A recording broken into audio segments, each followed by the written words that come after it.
सुतनी बलम तोर खटिया लगाए तब मारेला झुलुफिया अरे हवा साए साए रे बलम के झुलुफिया। हमारा धनु भैया के कंपनी के गाना है एमजीआर रिकॉर्ड्स के, बड़ी आजकल लोग पसंद करते रहे, ऐसे ही प्यार देते रहे लोग। हम चाहते नहीं आस्था जी और शालिनी जी दोनों लोग आ जाएंगे। चकिया के मेयर पवन सराफ जी की तरफ से बहुत सारा आशीर्वाद एमन से स्वागत अभिनंदन। जहाँ जाइए हमारे पवन भैया ही जाते हैं, बहुत बहुत धन्यवाद, आशीर्वाद प्यार बनल रहो। देखिए सब ऐसा हाँ सोहर गवाता बबुआ के चाचा बड़का पापा बाबा लोग बा लोग मौसी लोग आई लोग तो और ही अच्छा लगी बोला ली नो। चंदनो भैया कहीं के देखो कैसन भाई बा इतना सुनर सुनर साली बरा लिया दिल उस मंच पे देखो नी कलाकार में ये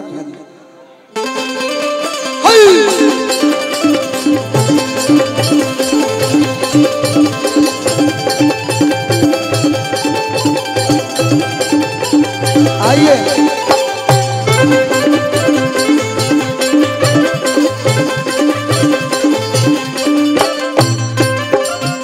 एक बार जोरदार ताली आस्था जी खातिर और शालिनी जी खातिर आप लोग जोरदार ताली बजा के स्वागत कर दें।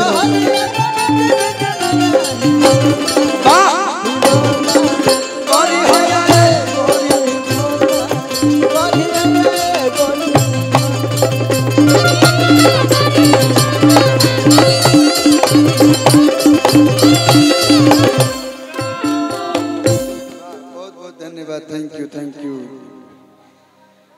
कि पतरे कमरिया जिंदगी भर रही राजा जी। भैया साथ ही गाना कैली हमरा साथ अभी जोन कैले बड़ी जोन एक पहले गनी है कि जब सुतनी बलम तर खटिया लगाए तब मारेला झुलुफिया अरे हवा साए साए रे बलम के। इनको कौन नहीं जानता है, गोदी में लेके जानी वाह चाहिए। शालिनी जी और आस्था जी आज के समय में जो नयका जनरेशन बा ओकरा में बहुत ही अच्छी आर्टिस्ट है ये दोनों लोग। तो भैया कौन जिला होई? मोतिहारी है, चंपारण, जौन भी जिला होके जब दूगो खूबसूरत खूबसूरत कलाकार आप लोग के बीच आवे तो तनी एक बार जोरदार ताली चारों तरफ से बजाए लोग ताकि वो लोग कहस लो कि ना हम कहीं गए लोग नहीं। अभी हम कहते नहीं कि 27 में आयल में जते एगो सोहर बा छोटी चुकी एक बाद जौन भी भाई लोग के फरमाइश पर सब होई। झुमारी हरी झुमारी हरी झुमारी झुमारी हरी झुमारी हरी झुमारी।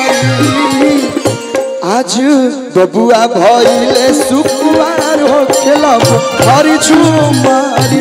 आज बबुआ भइले सुकुआर हो खेलब, आज बबुआ भइले सुकुआर हो खेलब हरी झुमारी।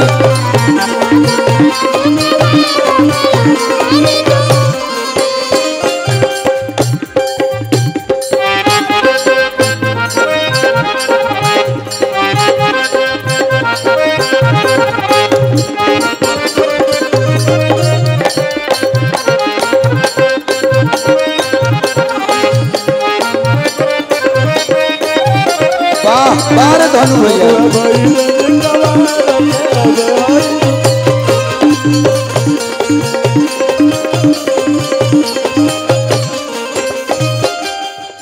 देखो जो ना अवसर पे अइब वो अवसर के गाना गइबो तो मैं बबुआ के चाचा बड़का पापा खुश होइल। अरे बबुआ के बाबा अरे गोटी उड़ावस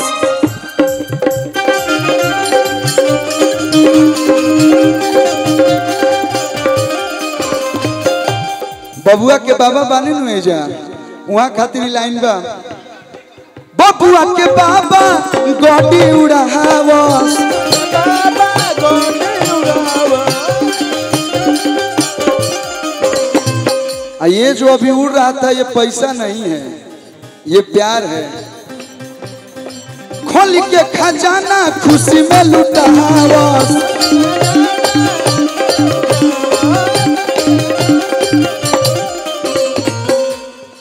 खूबे नु हवे दिलदार हो खेला बहरी झुमारी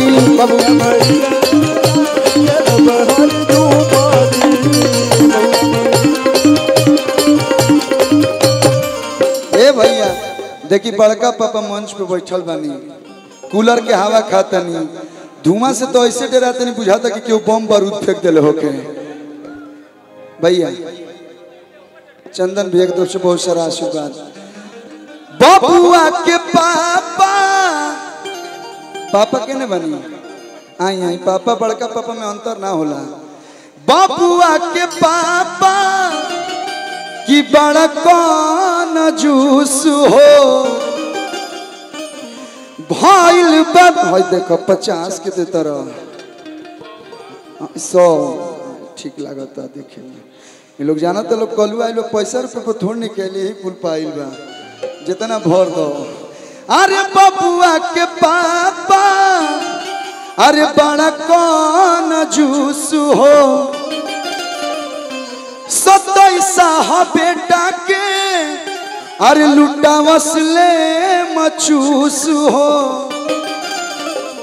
100 रुपये 50 रुपये में कुछ होता, पहले 1 रुपये के एलपेन नहीं बनावत रहे, अब भाई लोग 80 रुपये के नीचे डेयरी मिल्क नहीं खेलो खाते, तो जितना मिलल हो उतना डेयरी मिल्क सिल्क वो भी उसमें नट्स होना चाहिए, देखो लेम चूसे भाई।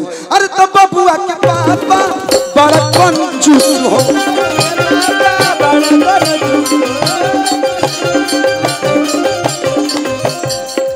भाई का बेटा लुटा बसले मचूस हो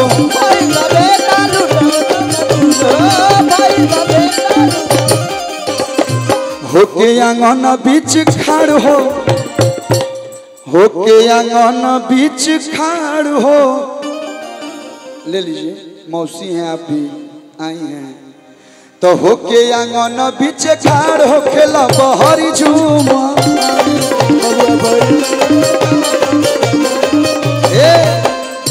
अबे लोग पा जो एक लाइन बा भैया हो बबुआ के चाचा बबुआ के बड़का पापा बैठल बने करिया में रुआ जान मारत नहीं बेरा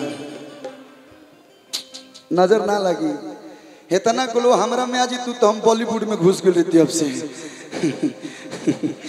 अरे तब बबुआ के मौसी अरे खूब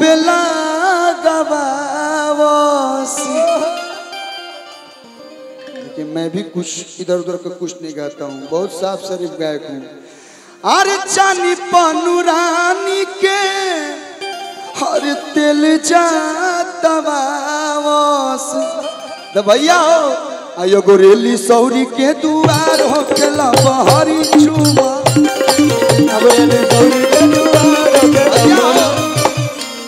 मौसी खातिर गावत तनी चाचा बोल ही बड़े ऐसे सुखा सुखी ठीक लागी तनी मनी भैया डांस होगे के चाहिए कि ना होगे के चाहिए पीछे से भैया हो तनी एक बार एकदम पूर्वी चंपारण मोतिहारी वाला हाला को के बताओ लोग तनी मनी झूमल जाओ। देखी भैया हमारा हो जाता हो कुल हिप हॉप ना आवेला हमारा जौन आवेला बचपने से करत तनी अच्छा लगी तो चारों तरफ से ताली बजे के चाहिए। हम चाह आइए थोड़ा इधर आ जाइए आप भी थोड़ा इधर आ जाइए भैया हो तो ये गोरेली सौरी के दुआर हो खेला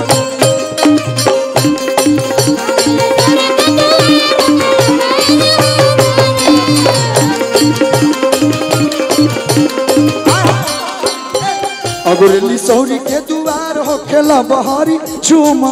अरे